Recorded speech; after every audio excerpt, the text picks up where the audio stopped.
Welcome back to Common Sense Cafe. I'm Jeff. And Kevin. All right, good to see you again today. We have a new episode that we're doing today, and we'll give you the title of it in a few minutes. But Father's Day was Sunday, so we're naturally going to kind of catch the coattail of that holiday and talk a little bit about fathers. So Father's Day, I love Father's Day. I think everybody, the Bible says give honor to whom honors due. And, I like it when my children and my wife talk about my parental skills and how wonderful of a husband I am. But I've learned some things over the years. So You started to believe it? yeah, I made a mistake. One of the things that I learned was how to solicit the right compliment and how to solicit the right gift. So these are secrets that I'm going to share with you. I need to know this. Okay, so how to get the right compliment? Well, the first thing you do, like the first thing I did that morning was I got up and I wrote a nice complimentary text to my oldest son about how good a dad he is. What could he do but write back and say, I had a great example? He's got to do better. That's right. So he had to one-up me. Yeah. So, but then prior to Father's Day, really prior to any holiday, what you have to do is you have to confuse those who are going to buy you gifts. You do. You got to confuse them. Okay. So you give them. I'm confused right now. So they always say, "What do you want? What do you want for Father's Day? What do you want for your birthday?" Well, you start out with "I don't know." And then you never get real excited about any one gift, okay? You've got to be like, oh, I wouldn't mind having this, new flashlight. I wouldn't mind having this, a holster or, whatever your preference is. And then gradually, never show great interest in anything. And keep mentioning real odd items at the different ends of the spectrum. And then finally, you get what my daughter gave me. What'd she give you? She gave me a gift card where I can go get what I want. so I wound up with exactly what I want. And she's precious. I know she loves to give me stuff, and she always tell me how good a dad I am. So it's not that big a deal. But then my youngest son, Sunday afternoon, he said, "Dad, let's go to the farm and home store, and you just pick out whatever you want." Oh, so, wow. Yeah. So I bought me a log chain, 14-foot log chain. I started to. I felt bad because I started to. The log chain was pretty expensive. It was more than I want them to spend. It was kind of pushing more toward 50 than it was 25, and I don't like for them to spend more than about $25. And so they had a tow rope, tow strap that was like $22.50, and so I started to get that. Mm-hmm. And then I remembered he broke my last tow strap. Oh. Well, so I said, well, I'm going for I'm gonna get my money back out of him one way. So I went for the chain, the more expensive gift. So anyway, that's the secret I've come up with in winning the perfect gift. Confuse them. Confusion, yep, number one. And greet them in the morning before they greet you. That's right, absolutely. You've got to be the first player in the game on that. So. All right. Well, but I did. I got great gifts and great compliments. My daughter-in-law texted me a wonderful text and said, the greatest father in love. That's what little phrase that they use, and was telling me how wonderful I was and how blessed she was to have me in her life. I mean, I believe she's sincere about that because I feel like I've got the greatest daughter-in-law in the world, so she reciprocates that. And then, of course, told me how great a papa I was, and that matters more than the dad part. Right. But anyway, so we're going to spend a little bit of time talking about our dad. Oh, all right.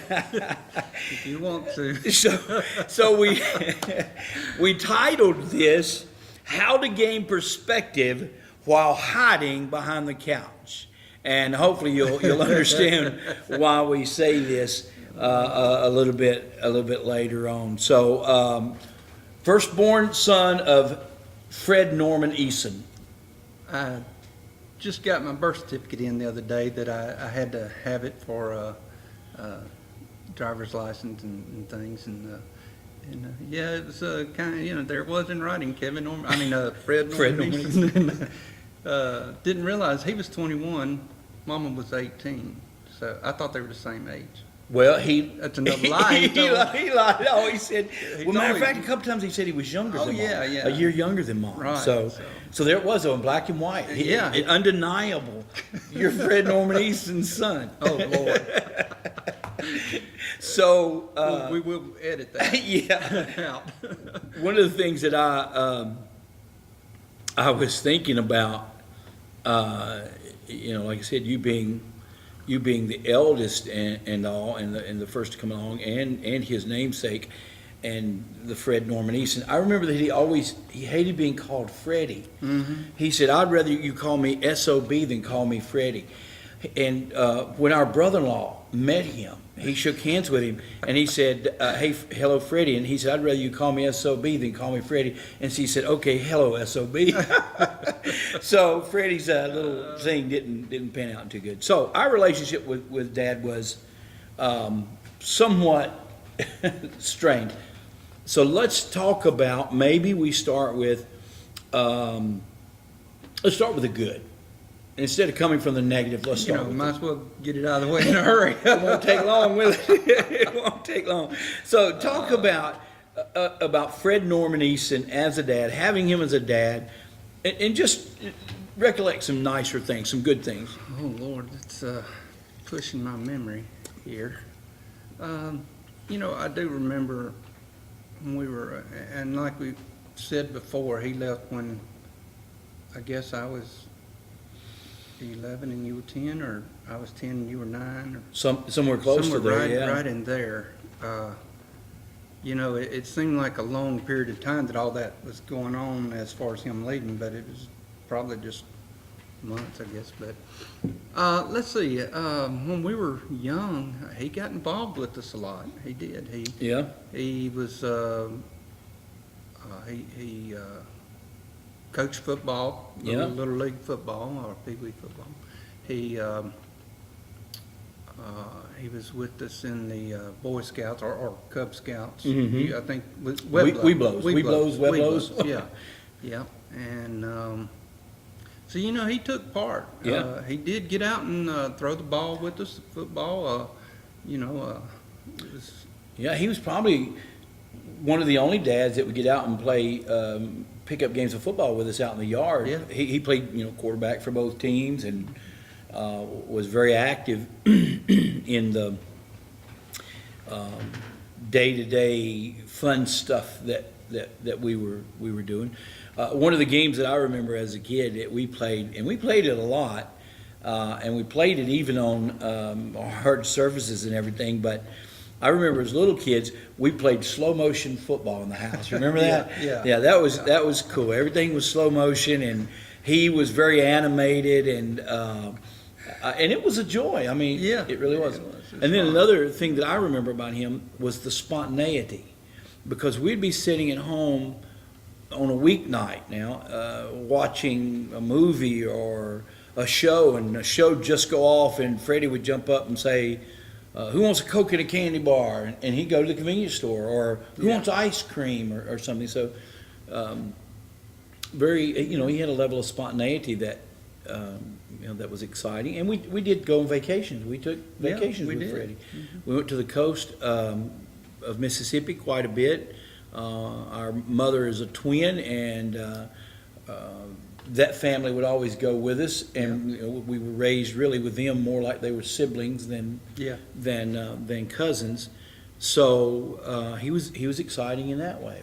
I remember getting up 2 or 3 o'clock in the morning and driving to the coast so he could save on Hotel room. one night hotel room, and we'd get there. Yeah.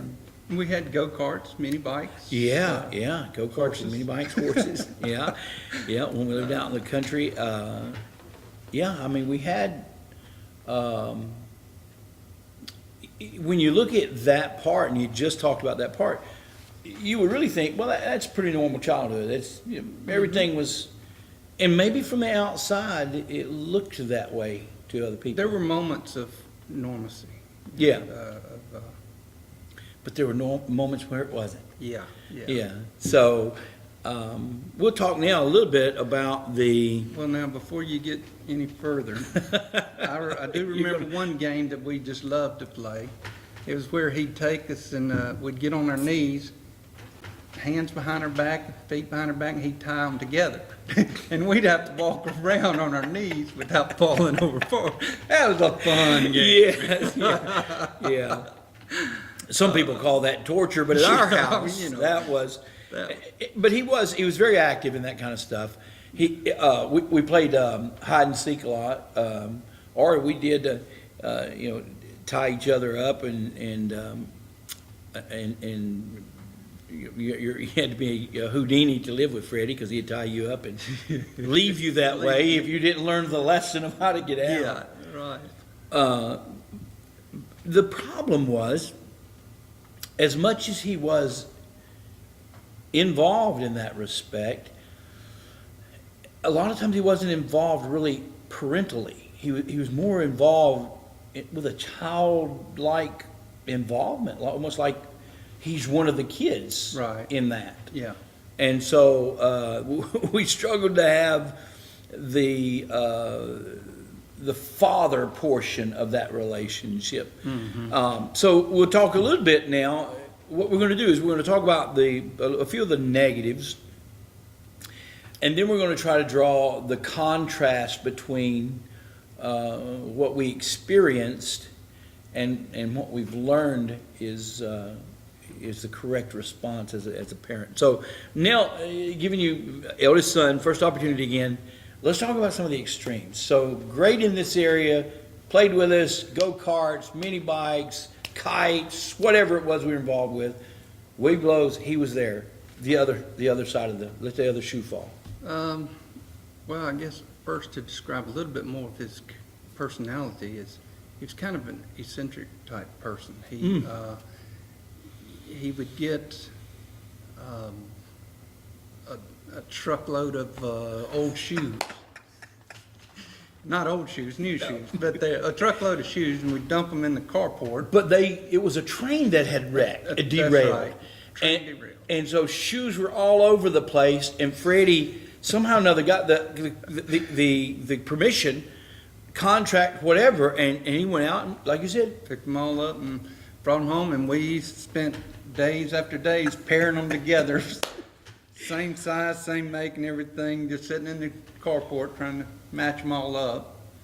And he'd sell them and I don't know, $2 a pair of shoes. Yeah. He was eccentric. He Yeah. really was. And then one time was the sample carpets, carpet samples. Right, yeah. That, what were they? Maybe 2 foot by 2 foot? Probably 2x2, yeah, Something like yeah. that. And he bought a bunch of those. None of them matched, of course, because they're all samples. Right.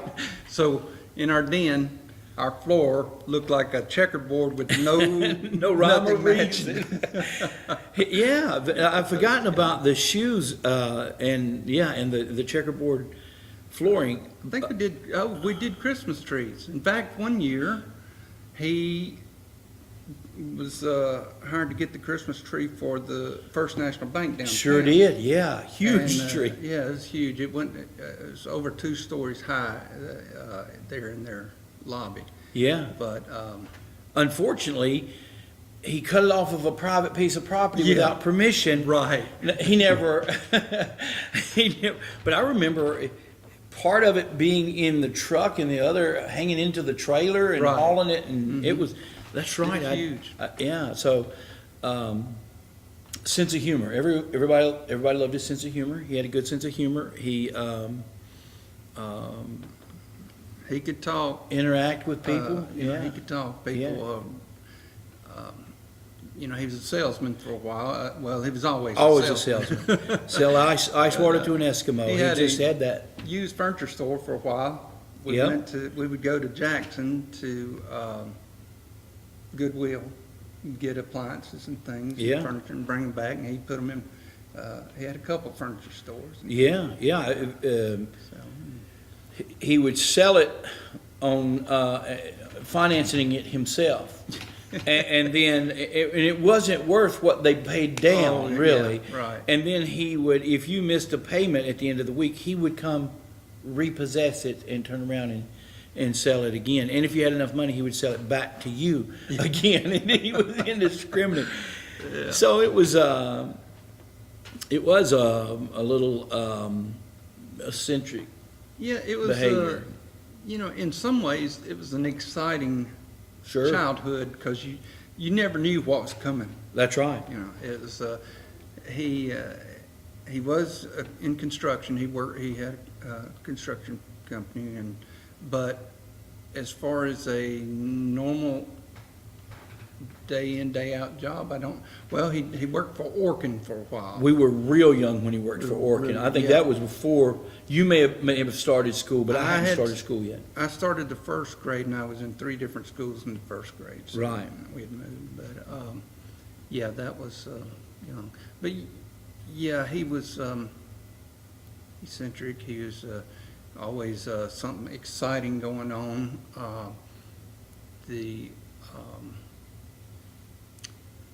It was just, sometimes it could be an adventure, but then sometimes the light switch would go off. Exactly. And, just like with football, it was great that he was out there with us and coach, but he was pretty hard on us. Right, Uh, right. You know, You'd get ripped in front of everybody. Yeah, and You then know. come home and get ripped again. Yeah. So there were extremes to his personality. As much fun as we had at times, it was just as volatile the other way. There was Oh, an yeah. extremism, and he would, the switch, as Brother said, the switch would flip, and you didn't know when it was going to flip. You didn't know what was going to make it flip. And, I mean, if we looked at it today from a very professional point of view, you would have to say he had some form of mental illness. He had some form of personality defect there that Yeah. things just didn't quite connect. But so we'll talk a little bit about some of his extremism. So what we're gonna do, we're gonna talk about extremism versus consistency, because being an extreme person and sometimes you can see that personality trait in yourself when you have had a father like that. You've inherited some of that. Right. And so you have to learn how to bring that under control. But let's talk about his extreme mood swing. So he would go from the greatest of highs, not to a low. We never really saw depression. We saw outbursts of anger. Right. So we would move Extreme anger. from the highest heights and the pinnacles of joy and happiness and excitement and laughter to a fit of anger that would turn violent. Yes. Yeah. Therein is where we came up with the phrase, how to gain perspective while hiding behind the couch, because often that's what you needed to do, was to hide. Yeah. You had to become small and invisible in front of Freddie. So, speaking of small, one of the things that we wrestle with as far as production of this is how to make me the same height as him. And I've been thinking about sitting on a phone book. I've been thinking, that's when I can remember baptizing in Oklahoma. We had an external baptism. I stood outside the baptistry and baptized people in it. But for it to function correctly, I stood on 3 Tulsa phone books to be able to reach the people. So, but Freddie was an extremist. We went from the highest high to the angriest moments, and we didn't know when those were coming, and we did shrink away and try to hide. Thinking back, did you see a progression to his anger? Did it seem to get worse, or was that just where we grew and understood it more? Yeah, I think that was it, because I even remember stories of Mama telling me things about when I was a baby, and of course, her being a twin, Aunt Faye was with them a lot, but there were times that it was her and Aunt Faye physically having to fight Freddie. One time he got mad or something, hit her over the head with a a glass baby bottle, and so Stitches. extremes. Yeah. Yeah. Yeah. A trip to the hospital or dark shades on mama for a week was nothing new for us. Yeah. That was norm in some ways. And then the whole hiding it. You also felt like you had to keep this in house. You really, because if you would have told somebody, you never know how you would. In front of people, Freddie might have been remorseful, but boy, when you got home, Yeah. there's no telling what kind of retaliation. Oh, yeah. So his inconsistency. What would you say the number one thing his inconsistency bred into you? What was it at home? What was the number one thing that inconsistency done? You mean as an adult now? Or? No, while we were at home, when we were Oh, there. while we were at home? Yeah, while we were in that circumstance. Well, your stomach was always in knots because you didn't know when or what was going to set him off. And when him and Mama would, it would take the least thing to cause an argument that, eventually got violent. But once it started, the whole day, it didn't end quickly. Right. It was, the rest of the day was blown, so. I believe for me, the inconsistency in our dad, it just bred fear in me. I walked around afraid all of the time.